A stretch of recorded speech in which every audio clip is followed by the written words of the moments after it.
Hello, good evening. More and more bands seem to be moving away from record companies these days and finding other ways to get their music out to the masses. The latest is Groove Armada, who are about to release a new mini-album of their music online, which fans can get first on a special download site. One half of Groove Armada is Tom Findlay. Tom's here now. Hello, Tom. Hello, how you doing? I've got to ask you first, where's the other half? Where's Andy gone? He's in France. He lives in France now, and he's caught up in the middle of this sort of, you know, these mad winds there were last week. I was kind of in the middle of it, and Andy's kind of there, kind of chopping down wood and trying to save his chateau right now, so he couldn't make it over. Yeah, is he struggling to get over to the UK then? He is, yeah, but I mean, it's just, particularly this week, it's just chaos out there. It's probably like kind of mobile phones down, everything, so it's, yeah, he's looking after his family. So tell us about this new way of getting music out to your fans that you've now engaged in. Well, yeah, it's all part of a deal that we did with Bacardi. We signed with them almost a year ago. We just left our major deal, which was with Sony BMG, and we weren't kind of sure what we wanted to do. We knew we didn't want to sign with another major again, so we did this deal. It's been a year's deal, which involved quite a lot of gigs, and then finally this EP that we're doing now. And yeah, it's 4 tracks. It's all done by you go to a website called beliveshare.com.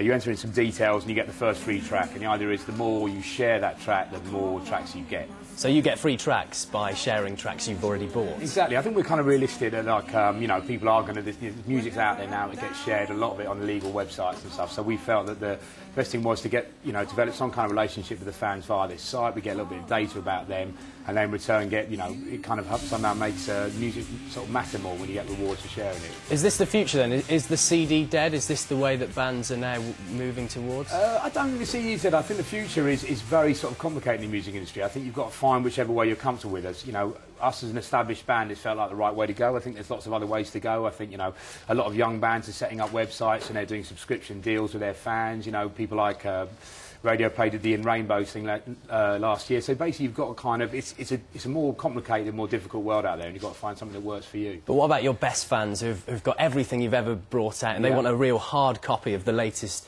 release from Groove Armada? What about them? Well, they probably won't get it on this one. For this Really? EP, I mean, it will get available on, you know, on mainstream download sites in April, but they'll have to sort of burn it on a CD and do their own artwork or something like that. OK, and tell us what else you're up to in the future. Any collaborations coming up? Yeah, well, we're working on an album, working on 2 albums, in fact. One's going to be a very live album about the band, and one's going to be much more dance-led, all about our season in Ibiza coming up in June.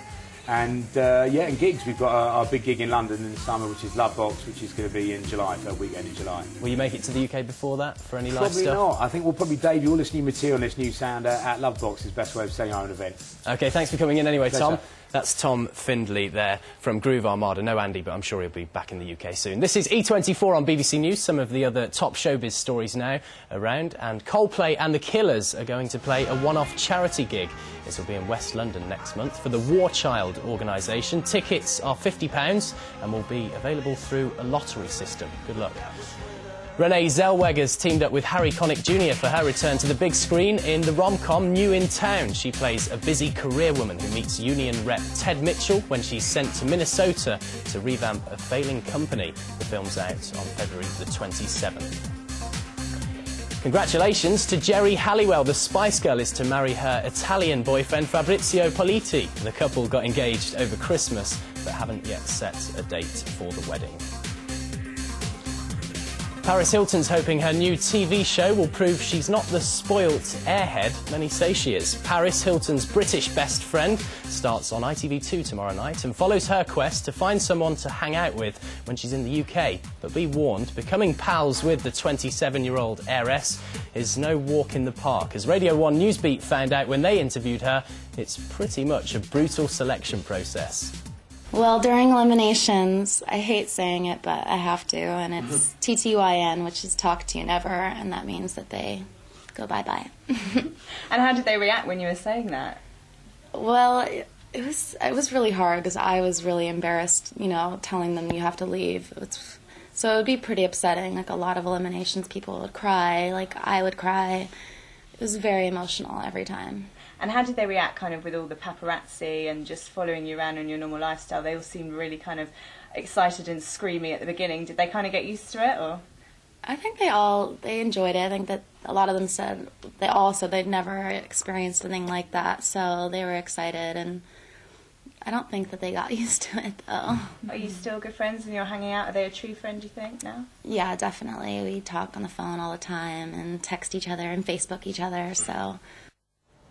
I wish I auditioned for that. Paris Hilton there, chatting to Radio 1 Newsbeat's Sarah Jane Griffiths. I'll have more entertainment for you just after 9:30 here on BBC News. Matthew.